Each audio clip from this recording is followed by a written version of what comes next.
Well, welcome everyone to Alzheimer Speaks Radio. I am the host and founder of Alzheimer Speaks, Lori LeBay. And today my guest is Tina Ketchie Stearns, and I'll be introducing her in just a hair. But since we always get new listeners and our base is all around the world, I just like to tell people about who we are and what we do. Bottom line, Alzheimer Speaks was created because my mom lived with dementia for 30 years, and I felt as a daughter very disconnected to services. And I thought there's got to be a better way. And so our radio platform is just one of our platforms. We have a blog, a resource website. We do dementia chats where I interview people who are what I believe are the true experts, those actually diagnosed. And it's just been a lot of fun. We've been doing this since about 2009. It's a wonderful job to have because I get to meet all these fantastic people doing these cool things all around the world and hopefully connect you to resources that you need. You see, we really are an advocacy-based company, one that believes that, together we are stronger and that it's the only way that we're going to find a cure or find comfort and support is by working together. And so I also have to thank you each for your loyalty and your support because every time you like and click and share any of our formats, you're playing a huge role in shifting our dementia care culture, because you're allowing this information to get to your friends and your colleagues and in your tribes on Facebook, on Twitter, LinkedIn, whatever it might be. And we have thousands, hundreds of thousands of people in need of this information that we share here. And, sometimes people aren't ready to grab it, but the more they see it, the more comfortable they get. And so you're making it easier for people to reach out and get that information. And I know that the power of one of each of you is working because Alzheimer Speaks has gotten some huge recognitions. One by Dr. Oz is the #1 influencer online for Alzheimer's, from Maria Shriver as an architect of change, and from Oprah as a health hero for 2018. And I don't say that to pat myself on the back because I've never seen Alzheimer Speaks about me. I've seen it about all of us. And to me, it's just, those accolades we share with all of you because without each other, we just wouldn't be. And so I want to thank you for that. I also want to remind you that, maybe you could be the next guest on our show too. So if you have an idea, a concept, a tool, give me a holler. Maybe we can have a conversation on air about that and share that with the world and get things going. Now, before I introduce Tina, I want to just give a shout out to a couple of my favorite companies out there. One is called the Call Alert Center, which is wonderful if you have children or pets or are caring for somebody, or maybe you're a business travel. It's a very inexpensive way to be set up in case of an emergency, in case somebody would go missing. And you can get a 20% discount on our site. So if you go to alzheimerspeaks.com, you'll see the little coupon code for that. But it's under like $15 a year just to have that peace of mind to be set up. The Alzheimer's Research and Prevention Foundation is lovely too. They really take a holistic approach to life. So they're going to talk about food and diet and meditation and all the things that we can integrate into our lifestyles to live better, to be more healthy. And then last I'm going to mention right now is Calendar Cards is hosting a directory for the memory cafes in the U.S. And you can just go to memorycafedirectory.com to get that information.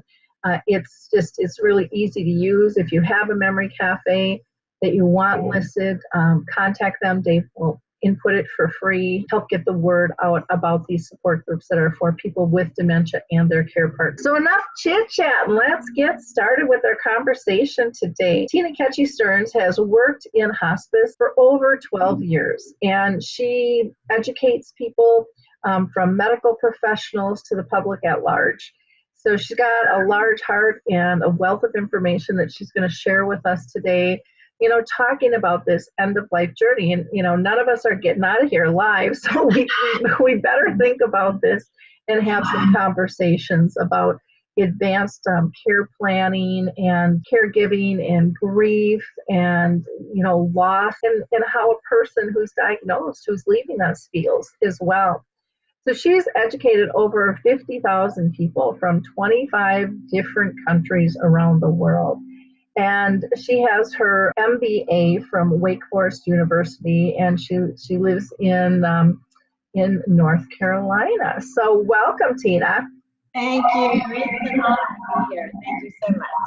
Well, this is a really important conversation, so I'm glad that we're having this. And I haven't had this conversation for a while, but it's such a critical one, and it's one that needs to be refreshed. I know there's more and more stuff happening in the news about end of life, and what each state is doing and different philosophies and stuff. But let's start with having you talk about the H word. What the heck is hospice? Because I think there's a lot of myths and stigmas attached to that word. Oh my goodness, there so is. It used to be the C word. Yeah. Cancer diagnosis, and that just meant you were going to die. Just boom. And now hundreds of thousands of people are living with cancer. So hospice is so unbelievably misunderstood. And what I want everybody to know is what it is and what it isn't. Okay. What it is end-of-life care when somebody is anticipated to have an end-of-life prognosis of 6 months or less, and they're no longer seeking curative treatment. Now, every doctor's crystal ball is very foggy, and they will be the first people to tell you that. So if their best medical estimate is that end of life is likely within 6 months or less, and you're no longer seeking curative treatment, then you are eligible for hospice. Let's say they missed the call, which they often do. If the 6 months comes and goes, and the doctor continues to estimate end of life within 6 months or less, then it just rolls forward. Now, on the flip side of that, some people may perk up, and that's quite common in hospice because the hospice and palliative care practice, the specialty, and it is a specialty like cardiology is for heart and oncology is for cancer. Hospice and palliative care is a specialty, and what they specialize in is pain and symptom management. So it's quite often and common that when someone comes under hospice care, they do perk up because those people can make them feel better. More times than not, the perk up is temporary, and then the decline continues. But sometimes that perk up is quite significant because, again, that doctor doesn't know for sure when you're going to die. But in the current situation, he or she is estimating 6 months or less. If you get better and perk up so much that the doctor no longer can estimate 6 months or less, you're discharged. You're discharged, and you go live your life. And when you need hospice care down the road, they'll be there. That actually happened to my mom. My mom took a turn. She was in a nursing home, and all of a sudden she was losing weight. She wasn't eating. She was starting to have tremors and significant, almost seizure-y type things. And so they put her on hospice. And I mean, we thought it was the beginning of the end. And then, at the end of the 6 months, she was still there. She's doing much better. And she was taken off, and, she did not die. It was 3 or 4 years later. Yeah. And then she was put on hospice, and that time it was a very short period of time, that mom was on hospice. But she just wasn't ready to go. Right. Just wasn't ready. And I'm really kind of thrilled that you have that personal experience, because so many people think, well, you sign up for hospice and now you got to go die. And by the way, you need to do it in the next 2 weeks. And so that you experience that is not the way it is. Yeah.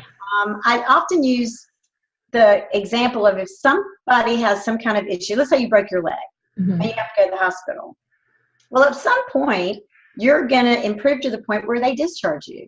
And that's exactly how hospice works. If you improve to the point that they can no longer estimate 6 months or less, then you're discharged from hospice. And like you said, none of us are going to get out of here alive. So when that time comes that, okay, well, now we think we are in a 6 months or less situation, then you just re-enroll. And one of my favorite stories that I tell is the hospice that I was involved with.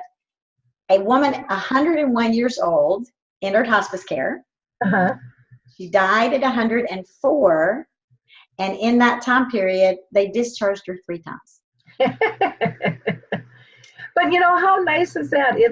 I think what people have to understand is that hospice, and I want you to kind of address palliative care and the difference between the two. You know, it's about comfort care, true comfort care.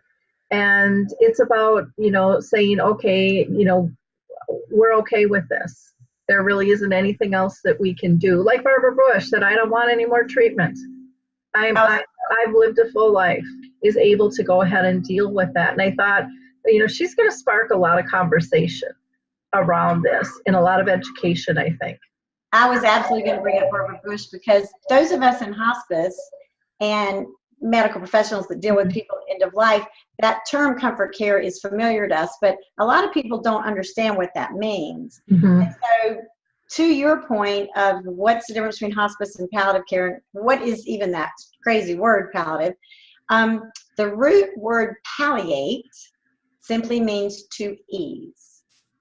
Okay, palliate means to ease. So if I had a cold and a bad cough and I took cough syrup, it's not going to do a darn thing for my cold, because there's no cure for the common cold, but it's going to make me feel better. Mm-hmm. So that's palliative care. So oftentimes I'm standing in front of a group of people educating, and this is something that my medical director at the hospice I was with would do. And I thought it was genius, because it's such a good visual way to think about it. So if you do a big circle, and everything in that circle is palliative care, anything that's pain and symptom management. Within that palliative circle is a smaller circle called hospice. Hospice is 6 months or less prognosis, no longer seeking curative treatment.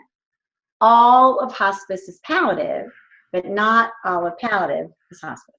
Yeah. Okay, so if somebody is not quite ready for hospice because they don't have the 6 month or less prognosis, but maybe they've got pain and symptoms related to their illness, mm-hmm. they can still get palliative care. And when Barbara Bush said she did not want any more curative treatments, I'm sure she was getting a lot of things in the hospital that had to do with all of her medical issues mm-hmm. that were life-sustaining. When she decided she did not want any kind of life-sustaining treatments, that's when comfort care simply means, I just don't want to hurt. Mm-hmm. Just treat my pain, treat my symptoms, and that's all I want at this point. So that's what comfort care means. Yeah, and it's, I mean, who doesn't want to be comfortable? You know, and you see so many people, and again, it's their choice, and a lot depends on the odds and the percentages and stuff. But you see people go through the chemo and the radiations and how sick they get. And, you know, some pull through and do marvelous, but there are others that don't. And their quality of life, you know, is on the edge. And not just for them, but for their families and stuff. And so, you know, this is something that every person has to decide for themselves, and then have a conversation with their family and friends about what is it that you want. And there is no right or wrong answer. And there might be times too, because we ran into this, where some doctors don't believe in hospice, and others are like all over it. And so again, if hospice is something that you feel that you need, and you've been given, you know, a kind of a short-term, you know, likelihood there, you've got a right to a second opinion too, is my opinion, to get somebody who can help you through that process. And you made two fabulous points just then that I want to reiterate. So when you said it's everybody's choice, and it absolutely is everybody's choice. So when I said hospice is 6 months or less and no longer seeking curative treatment, mm-hmm. let's use cancer as an example just because it's easy. If I had cancer mm-hmm. and I have a 6 months or less prognosis, that makes me eligible for hospice. But let's say I want to fight it till I take my last breath. That's my right. I get to do that.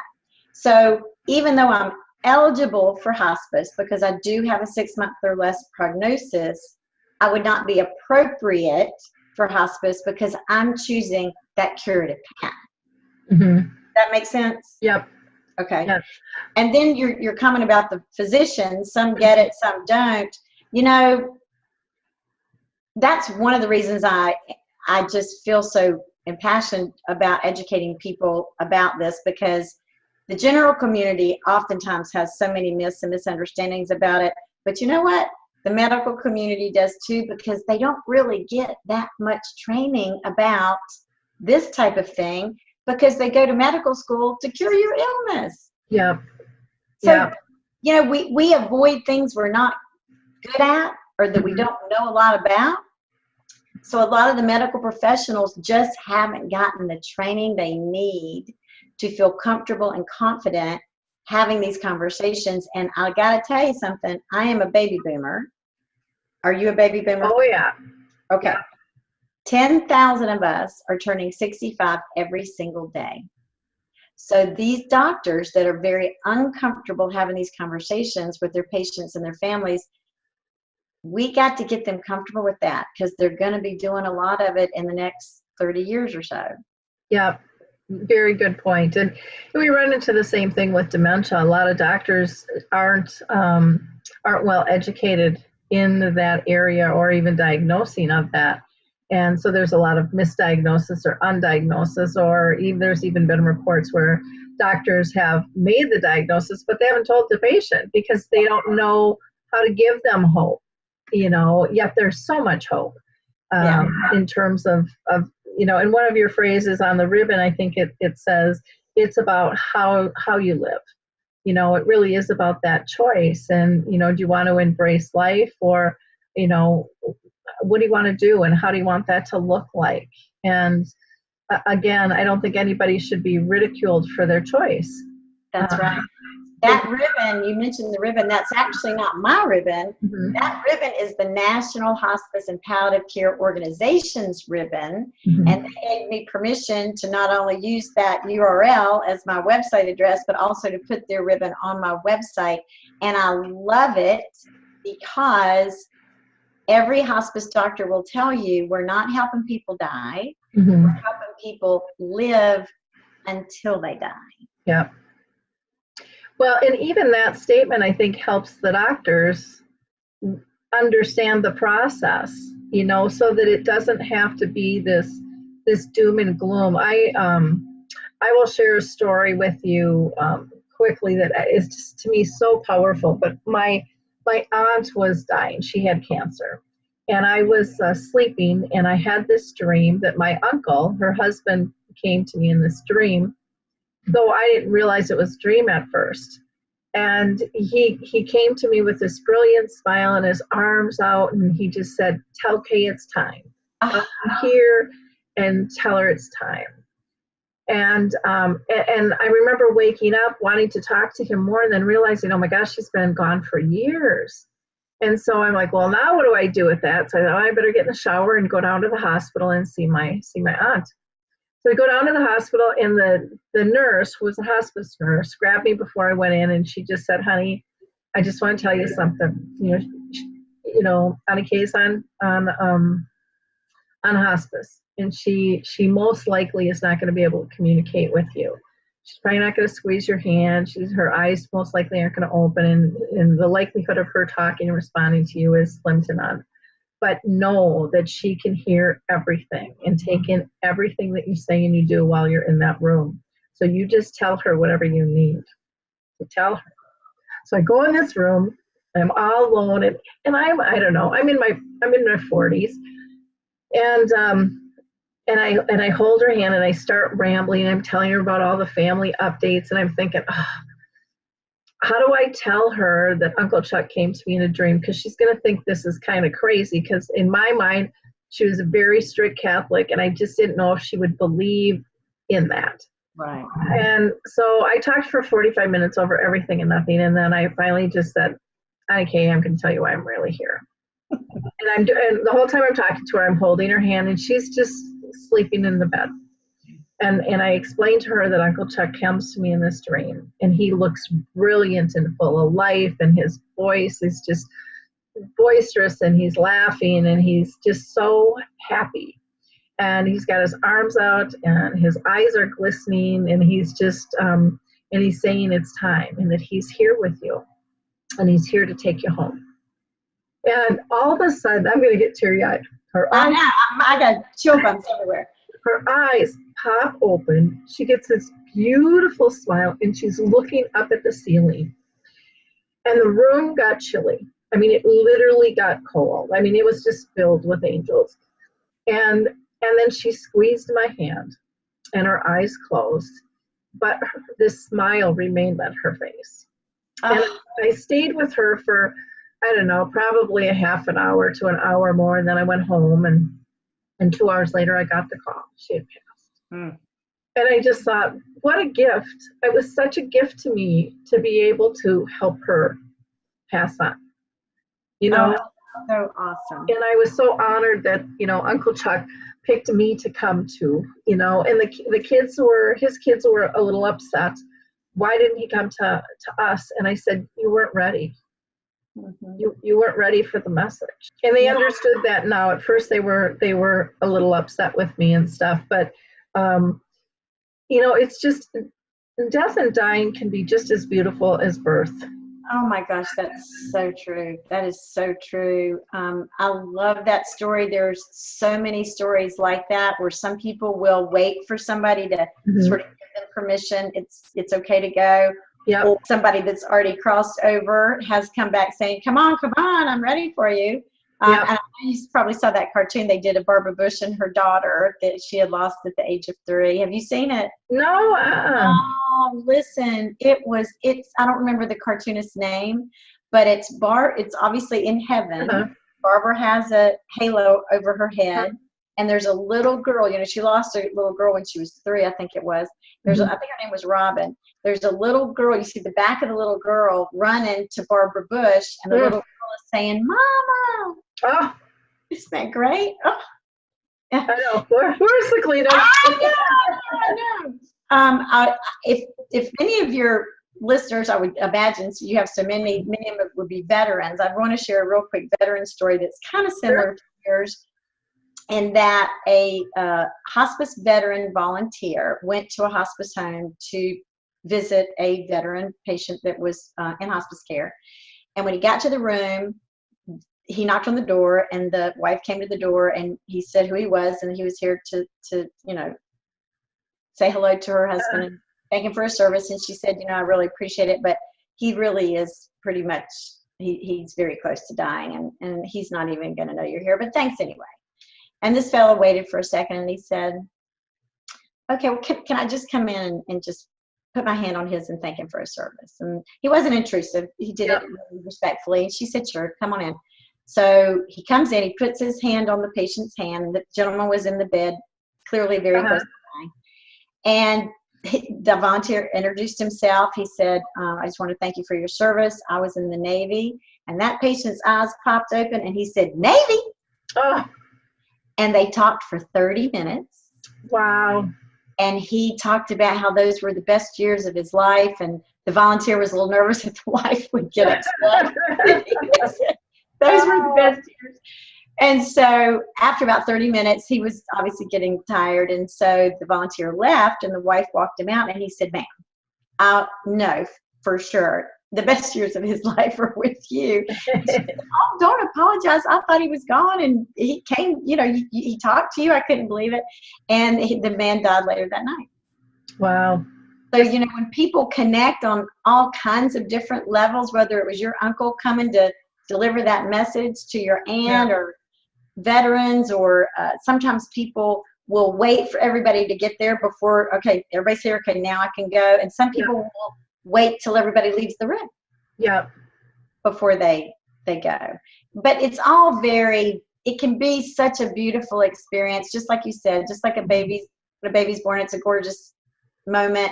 And end of life can be a beautiful experience if all those conversations have been had in advance, so people aren't arguing about, should mama go on the ventilator, or should she not, or should she have this and that, and all those things. Yeah. When my dad died, he was on hospice too, and he got pneumonia. And they said, well, we can give him the pneumonia shot, and the whole family's going, yeah. And I said, no. And everyone looked at me like, what do you mean no? And I said, it's not going to make Dad better. It's not going to make him who he was. He's not going to get out of the wheelchair. He's still not going to be able to talk. He's not, it's just going to get rid of the pneumonia. And I don't think that's how Dad would want to live. We've had many conversations. Right. So we talked as a family, and everyone agreed we weren't going to give him the shot. And my dad still hung on. And one evening, and it wasn't a lot long, but it was, I don't know, maybe 3 days later, my brothers came up, and he was again in a nursing home, and to check in. And I was at this point just staying with them 24/7. And I went to walk my two brothers out. And my younger brother said, it was the right decision. And he said, I'm going to come back in with you. And my dad, I believe, started the process when we were in the parking lot. Because when we got there, he didn't last long. But he stuck around, I believe, that Scott was comfortable. Yeah. But Scott just needed a couple more days, Right. with that process. But it was a really beautiful thing that he was settled with that, and you hear stories like that all the time with people. Or like you said, why did they die alone? Because they knew it was going to be too hard on you, or they couldn't leave you. Or I have to tell you, I was doing an education at a college, so obviously young kids, about advanced care planning, and we often talk about your perfect last day. So people like to talk about making decisions, and I recommend, so why don't you start with describing your perfect last day on the planet, because that can be fun. That can be anything. Yeah. My perfect last day, I'm really starstruck, and so I'm going to go to the Oscars. And after the Oscars, I'm going to have a filet mignon and a lobster dinner with a beautiful glass of champagne. And then when it's time to go to bed, I want Louis Armstrong playing It's a Wonderful World in the background. I want somebody baking a cobbler of some fashion so I can smell it. I have a list of people I want to be sure are there. And then I have another list of a few people I want to be sure are not there. And I want somebody holding my hand. Mm-hmm. And I don't care if they have to do round-the-clock shifts. I want somebody holding my hand. So that's my perfect last day. So I'm sharing this with these young kids, saying, you can go home and start these conversations with your family. And this one young gentleman said his perfect last day, he described a few things, and then he said, I want all my family and friends there, but right before I die, I want everybody to leave because I want to do that by myself. This young college kid. Wow. Said that, knew that's what he wanted. Isn't that interesting? Wow, that's great. Yeah. Now he just has to make sure everybody else knows. Yes. And the tricky part is, how do you know when it's that last breath? Well, yeah. And there's signs. I mean, the people that work in hospice, there are certainly signs that can help people feel like, I think we're getting close, whether it's days or weeks. But again, nobody really knows. Yeah. And I did want to share with you, so I worked in hospice for over, actually, 13 years, but I'm now working in the long-term care community with a memory care unit. And it has been the most lovely, wonderful experience to get to interact with those residents. And the woman that hired me at hospice 13 years ago passed away this past October from early Alzheimer's. Wow. Yes. Her mother died from early Alzheimer's in her 50s. Her aunt, her mother's sister, same thing. And so my friend was always worried, throughout her life she was going to get it. And sure enough, she did. And she had it for about 8 years. But I was so honored to walk that walk with her from when she was struggling remembering a few names to at the end, we're actually probably a couple of years before she died, she'd actually lost her ability to talk. Mm-hmm. And then ultimately she was no longer mobile. But it was just an honor to be able to connect in the various and sundry ways that we could connect. Yeah. And she was a social worker by trade, and her son became a social worker as well. And she would reach over and tap my hospice badge. And that meant she was so proud that her son was going to be a social worker just like his mom. Oh, Yes. very cool. Yeah, it was very cool. Very, very cool. Now, I know you've talked about there's different levels of care in hospice. Can you kind of explain what Yes. those levels are? Yes. So first and foremost, I want a lot of people to understand, or everybody to understand, people often, one of the myths is that there's one big, huge hospice and they're all sort of offshoots of the same big hospice. That is not so. All hospices are separate and independent. And the analogy I like to use is the faith community. Mm-hmm. So all churches are in the faith community, but they're all separate and independent. And that's how hospices are. So there's probably multiple hospices in the county where you live. Mm-hmm. Now, I know you have people from around the world watching, and I'm not 100% sure how that is throughout the world, but I can certainly tell you in the United States, in the county I'm in, we only have about 300,000 citizens, and there's probably 12 hospices that serve this county. So understand that you have a choice in which hospice you go with. Some are for profit, some are not for profit. I'm not saying one's any better than the other. It's just two different models. But what I'm getting ready to tell you, to answer your question about the 4 levels of care, is all hospices should be offering all 4 levels of care. So the number one thing hospice does, it provides care in the home. And if you live in an area that has a hospice home, a brick and mortar hospice home where your loved one can go, a lot of people think that hospice is a place. But the number one thing hospices have to offer care in the home. That's the number one thing that they're about, because 80% of us say we want to die at home. So the first level of care is care in the home. Second level of care is what's called general inpatient. When you go to the hospital, that's an inpatient bed. So if somebody does have a hospice home, and let's say we're caring for your loved one at home, and maybe the pain and symptoms are just getting way out of control beyond what the family can handle, then it's great to have a hospice home where the patient can come and get 24/7 care. And just like in the hospital, the goal is to get them stable and get them back home. Because again, 80% of us say we want to die at home.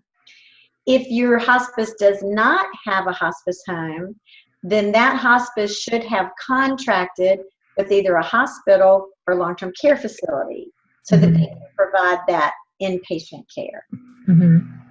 Third level of care is called continuous care. So the same scenario, we're caring for the loved one at home, things are kind of getting out of control, pain or vomiting or whatever it is that's more than the family can handle, but this patient never wanted to leave their home. So in this case, a nurse comes into the home, not just for a visit, but they stay continually. That's why it's called continuous care. So they'll do round-the-clock shifts until the person stabilizes.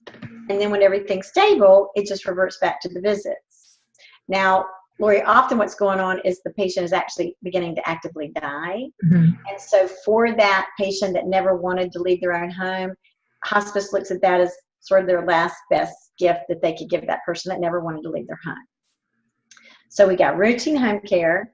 We've got inpatient care when you go to either a hospice home or a facility the hospice has been licensed with to provide that round-the-clock care. Or continuous care, where it's round-the-clock care, but it's in your home. The last level of care is called respite. And a lot of your listeners are caregivers, obviously. So the patient could be doing great. They're fine, they're comfortable, pain and symptoms are being managed, but the caregiver is about to fall in the floor. So this is when the patient, the hospice patient, can go into the hospice home for 5 days simply to give the caregiver a break. And again, if your hospice does not have a hospice home, then long-term care facilities in your community likely offer respite care. Okay. Well, and so many people don't understand respite care at all. You know, they're like, what does it mean? It doesn't give me a clue. So people don't know even how to ask for it because it doesn't, it's just one of those words I wish that was different. Yeah. You know, respite is really, think of it as rest. The caregiver needs to rest. And here's a really sad story. So I'm talking with a patient family in a hospital. The gentleman has cancer. He's about done with his treatments. He's kind of had enough. So it's the patient, his wife, and the son and the daughter. Mm-hmm. They need to understand what is hospice. So I'm going through exactly what I just went through with you. And when I got to respite care, the son was mortified. He said, I think that's horrible that a caregiver would not want to take care of their loved one, that they would want to send them somewhere. I just think that's horrible. Well, the look on that mother's face, her face just dropped to the floor because she was exhausted. And she had said to him it had probably been 2 weeks since she had had a full night's sleep. And this poor lady so desperately needed respite care. And that son he just didn't understand it. He didn't understand how exhausting caregiving is because he's an adult child and he didn't live at home. And that mom helped him understand that it's not a bad thing. We can still go visit, but I kind of need a few nights of good sleep in order to be able to continue to take care of your dad the way I want to. Yeah. So that was a hard conversation. Well, I think so many people don't understand the weight. You know, even though someone wants to do it, it still can get out of balance. Right. And we've got to keep both people healthy. That's right. Otherwise, you know, we're not helping anybody. That's right. And you know, so I think some of it is our terminology that we use and understanding that being healthy, we need sleep, we need to eat, we need social interaction, we need to feel like we're part of something else as well. That's right. Right. And connected, and that helps them also transition for the final change. That's right. That's right. And again, I'm involved with the long-term care community that has a memory care unit. So when it's no longer safe for your loved one to be at home because you have to go to work and you know you don't want to lock them in the house. What if the house caught on fire? Well, now they're locked in the house. You don't want them in the middle of the highway. So I just think one important thing I want, especially medical professionals that are listening to this, just because you have Alzheimer's or dementia does not mean you have to be in a locked unit. Oh. The facility that I'm involved with, we have lots of people with cognitive impairments, various levels of dementia, some even maybe some Alzheimer's, but if they're not exit seeking, Mm-hmm. they don't have to be in a locked unit. The locked memory care units are to keep them from, you know, silver alerts, you know, going out and winding up down the road 2 miles. So I just want I want the medical professionals that are listening and also the caregivers that are listening, you know, don't think just because your loved one has a dementia diagnosis that means they have to go into a locked unit, because that's not true. That's not true. You never know when someone's going to wander, but you know, my mom was one of those too. She was very content to just be in a safe place that she knew and was comfortable with. And, you know, if she left, it was with somebody else. She was misdiagnosed for like 10 years. But when we got the formal diagnosis, they kept telling us it was hormones. And my mom would say, this ain't my girlfriend's hormones. You know, she knew. And the report from the doctor said she's got the mentality of a 3-year-old. Don't let her out of your sight. And here, you know, they had just moved up to the lake at the end of the peninsula, and we were just like, what are we going to do now? But my mom was never a wanderer. She loved her home, and she had her routines, and my dad was always, you know, if they did something, they always did it together. And again, there's no guarantee to anything in life. Same with that. But, you know, there are so many different ways to even have a locked ward, too. And what happens on those locked wards. I just interviewed somebody over in the UK, and they have built this beautiful community, and people have full access, but the whole place is censored, so they can see footprints of where somebody is at. Oh, wow. They have all the elevators are open. You can just walk up to them, but if it's not your elevator, like different levels have different elevators, the doors won't open. You know, so they've done a lot of cool technology things, and then outside they can walk around because the grounds are on the inside of the building. It's like a campus and stuff. So there's, and Abe's Garden, down in Tennessee is a locked unit, but it's, they've got so much freedom, and everything is open. What people think of a nursing home years ago, dark, dingy, strong smell of urine, people moaning, no one's really communicating, sliding out of their wheelchairs. That really isn't what it's like today, or it sure as heck shouldn't be. Well, I have to tell you, so we were talking about being baby boomers. We changed the way we birth babies, and boomers are going to change the way we live the winter season of our lives. Yep. We're not okay with that old, horrible stereotype of what a nursing home used to look like. So there's so many wonderful advancements, and they're just going to continue to be more and more. I know I learned of a community that was opened here recently in North Carolina, and they have an exercise room. So I don't know if this would be for people with Alzheimer's or dementia, maybe, but just to share with you one of the advancements is let's say this little lady sits on the machine and they adjust the handles like she needs and the seat height and all that, get it to fit her, go through all the machines, and then she gets a wristband. When she comes back to the exercise room, they scan her wristband and the machine automatically adjusts to her setting. Oh, cool. Isn't that great? Wow, they should have that in all gyms. So, you said early on that there are lots of things to be hopeful for, and I really believe that as time goes on and the need grows, because again, those baby boomers are aging, there's going to be some wonderful advancements so that, the whole goal is it's about how you live. It's enhancing life, making the most out of every single day.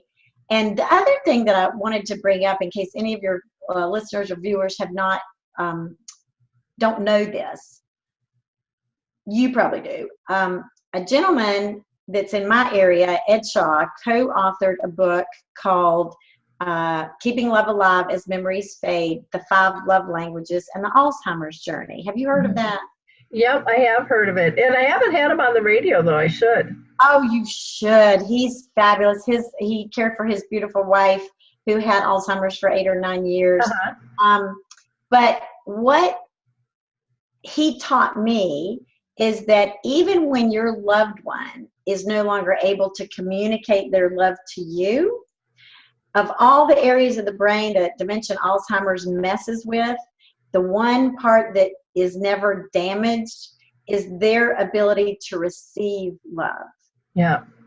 Now that's hard for a caregiver to constantly give when their loved one can't return it, or maybe even being combative or mean, or some of those behavioral issues that can sometimes happen. But I do believe it should be so comforting to every caregiver to know my loved one, this disease has done a lot of things, but it has not affected their ability to receive love.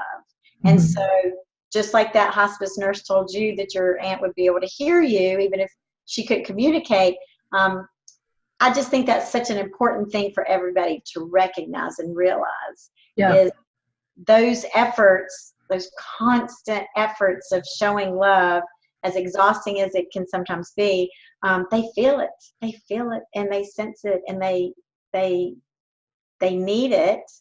And it to me, that's just a really wonderful lesson.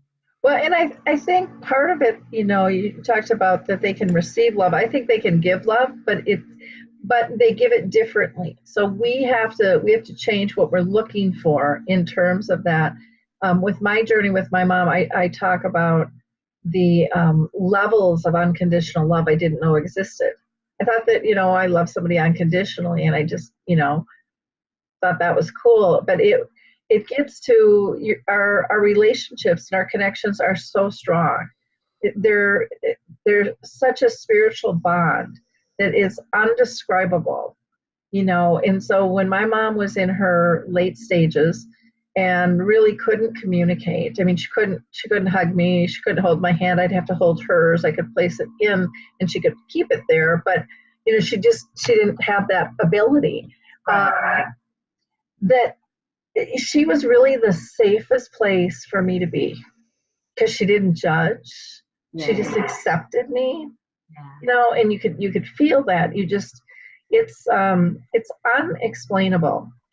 And sometimes they'll surprise you. I know my friend, even when she wasn't able to speak anymore, when we would leave after a visit, I would say, I love you. And she would say, I love you. Yep. And I've been there an hour and a half, and she was, jibber jabber, things but the I love you, I mean, that came right out. It's clear as Oh, there's so many moments that people have if they're willing to try and if they're willing to be patient.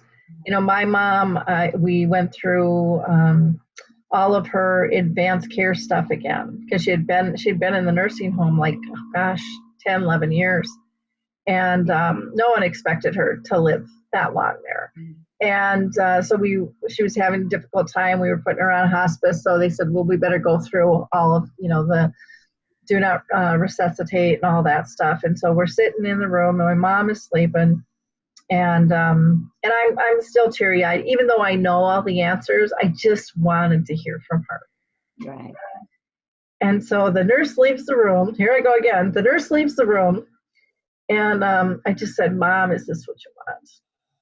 And she was in this big jury wheelchair, just sleeping. And she turned her head and she looked at me with this big smile on her face. And she goes, yep.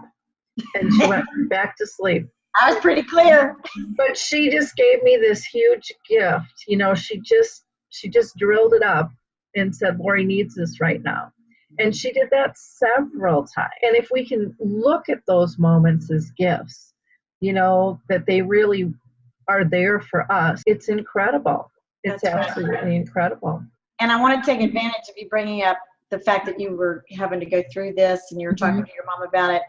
When somebody does get a diagnosis of dementia or Alzheimer's, I really encourage people, because there are only about 35% of us have gotten our directives done, our advanced care planning directives done. Have that conversation early if you haven't already had it with your loved one, and start with the perfect last day. That's kind of a fun way to get it started. But do not wait once you get that diagnosis, because you really want those decisions to be your loved one's decisions, so that when they can't communicate any longer, you're not stressing and angsting about the decisions you're making. You have a real peace knowing that you're doing what your loved one wanted, which is exactly the gift your mother gave you. Yep. You didn't have to think about it or question it, because she made it very clear. Yes, that's what I want. Yeah. And the other example I'll tell you, elderly lady was talking with a colleague of mine, and he was saying that, she really, she needed to get her advanced care planning documents done. And she said, I don't have to worry about that. My daughter will handle all that. And her daughter was standing behind her. And she said, she knows what I want. And that daughter's face was like, and she said, I have no idea what you want. Yeah. So if you have a family member that doesn't want to talk about it, help them understand that it is going to put you and your other family members in such a painful, stressful, place if they make you guess. Yeah. Don't make me guess. I really need you to tell me. And you can't describe every scenario that will happen, but they can give you enough that you feel real comfortable with the decisions you're making when they can no longer speak. Yeah. Well, I know we had that conversation, just my daughter and I want to be cremated, and she's like, "But Mom, I don't want you burnt." And I said, and she made a joke out of it. And I said, "Honey, let me be little once in my life. I'm looking for that. I don't believe that I'm in that body anymore, and the world needs more space. So let them have it. Throw me up in the air and let me go." And that was fun. That's right. But. And I mean, we did this probably 10 years ago, and she still struggles with that, but she knows it's what I want. Yeah, absolutely. And these are conversations we should really be having with, as far as I'm concerned, we should be having them in high school, preparing kids when they're 18 years old for real life situations. There's been so many friends of mine whose kids have gotten sick, and they or been in a horrible accident, who have needs, and then they can't they can't even talk to the medical professionals, but yet they're paying the insurance and they're doing all of that. And it can cause families huge amounts of stress. So these conversations are extremely important to have. The other thing that I wanted to talk about, this hour has gone by so fast, is the support that hospice gives care partners. Is absolutely incredible. And everyone who I've ever talked to who has had somebody on hospice has said, I can't believe what they've done for me. Well, it is absolutely as much about the family as it is the patient, because what happens with the patient affects the family and vice versa. So, excuse me, that's why grief counseling is so important, is after the loss, they can go to grief counseling at hospice and there's no fee. The support they give the caregivers, the care partners, as well as the patient, it's for both. And the grief counseling that is provided after the loss is so important. What we were talking about the advanced care planning is the grief counselors can tell when those conversations happened in advance. Because when they did not happen in advance, there's so much guilt, questioning, did I do the right thing? And when they have had those conversations in advance and the family member had that peace that they were doing what the loved one would have wanted, a huge difference, just night and day difference in the grieving process afterward. Yeah, it's really important. There's a lot of dementia-friendly communities and age-friendly communities that are popping up all over, and this is a great topic. I think that's have for education. I know we've done them a couple times in our in the city of Roseville in Minnesota, and it's always very well attended. People, they want the information, even though it's hard to do. We actually, when I was married, even with my folks, they didn't have a will, and we knew that needed to get in order. And they were very uncomfortable doing that. My folks were very blue collar, and we don't have that much. It's not necessary. And I'm like, it really is. It really is. Yeah. And so to make them feel more comfortable, my husband and I did the same. Oh, good. So it wasn't about end of life. It was about good living. And I think if we can shift that perception and that myth that all of this is about, the end of life. No, it's about living life well. It's about being prepared. It's just like any other aspect. It's just another stage. And if we prepare way ahead of time, it just makes it so much easier. Yeah, that's exactly right. Advanced care planning is called advance. Yep. Because you're supposed to do it in advance of an issue or a crisis, the unexpected. That's the whole idea behind advanced care planning. Yep. And people seem to forget about that, and they just automatically go right to the end. But it's normal, I think, for people to want to procrastinate and not deal with uncomfortable things. But just like with dementia, when I first got into this, it was such an uncomfortable conversation, and people felt so isolated. And not that people still don't get me wrong there. But we've come a long ways about having a conversation and giving people a safe space to have that conversation. Do you think that it's kind of similar to where back in the day cancer was this taboo topic, but now everybody knows somebody with cancer? Same thing with Alzheimer's or dementia. You cannot find somebody that hasn't had that touch them in some way. Yeah. Or at least they know somebody that has touched them in some way. So it's just, I guess the silver lining is that people are talking about it more. Yeah. And figuring out ways of how can we enhance this person's life as much as humanly possible. Yeah. And I think it's about people understanding we're much more alike than different. And a symptom doesn't make who you are. And I think one of the shifts that still has to take place in the medical field and in communities at large is that I think we've been trained to focus and identify the symptom, but what we really have to focus on is the emotional feeling that symptom has for both the patient and those caring for them, and get that to calm down, to get that to be comfortable, because there's always a reason behind their reaction, and their behavior is really truly just a reaction and a signal to us that something's not right. One of the things the memory care unit does that I'm aligned with is they have a simulation. Mm-hmm. So they'll bring in case managers and social workers, and then of course our staff, and they have these goggles and different things that you now can sort of sensorily Mm-hmm.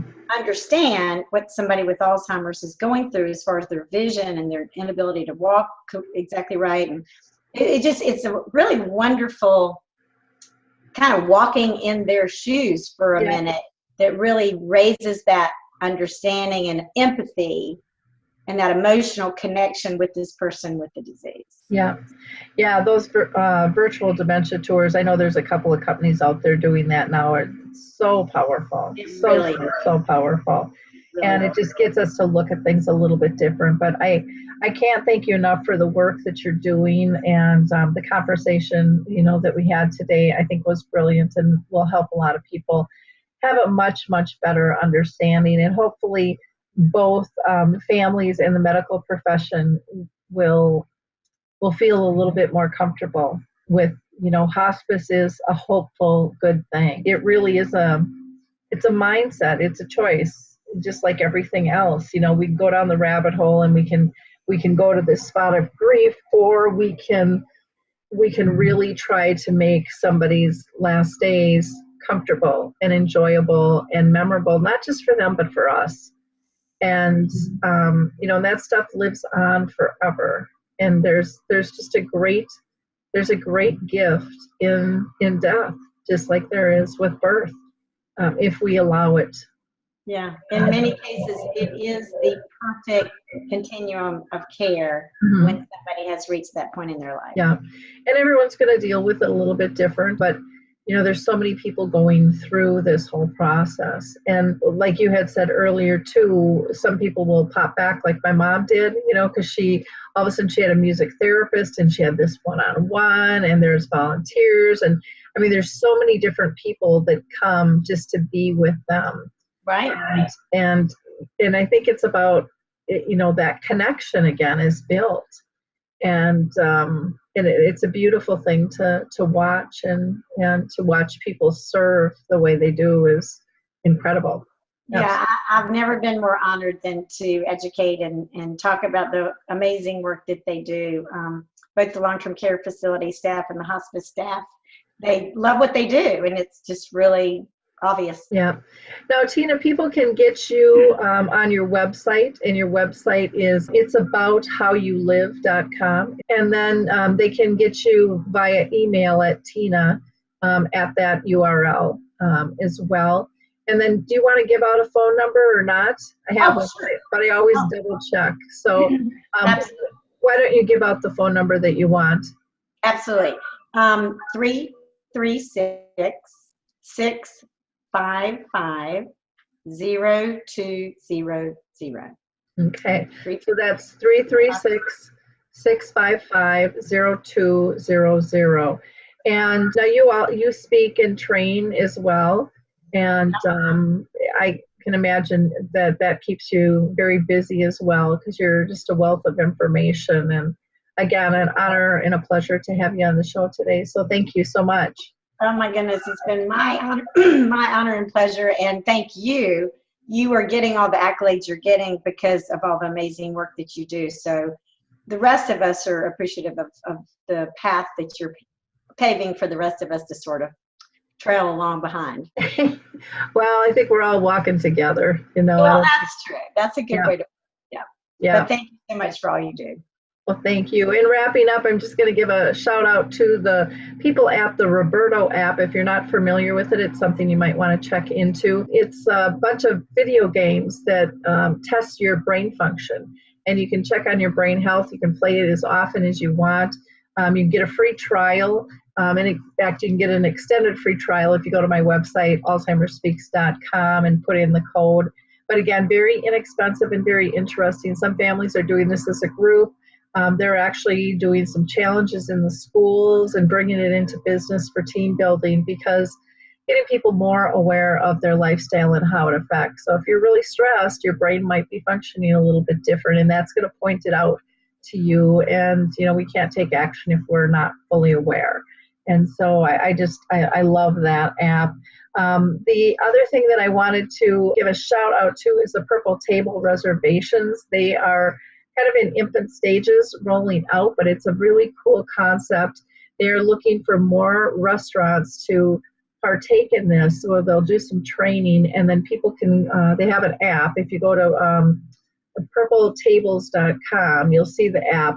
They've already had requests from people and this was a while back, in 44 different states, but they're not in that many.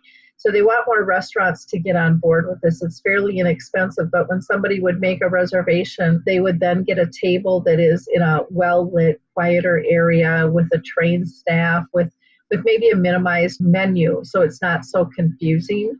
And they are not only working just with dementia, but with autism, with post-traumatic stress. I mean, there's so many different variables where this could help people out, and it's very unintrusive. No one's going to know. I want to wish everybody a happy, brilliant 2018.